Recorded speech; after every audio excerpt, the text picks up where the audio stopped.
अस्सलाम वालेकुम। आज बात करते हैं काली खांसी की। बच्चों की काली खांसी बहुत ही ख़तरनाक और बहुत ही तकलीफ़देह होती है।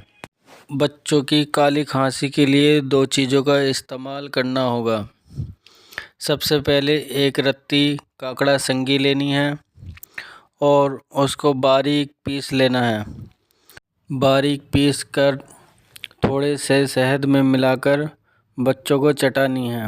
और अगर बड़ों को भी काली खांसी हो जाए तो 1 ग्राम से 2 ग्राम तक इस्तेमाल करें। और काली खांसी में बहुत ही मुजर्रब, बहुत ही ख़ास नुस्खा आप लोगों को बताया गया है। बहुत ही अच्छा है, बहुत ही अच्छा रिज़ल्ट है।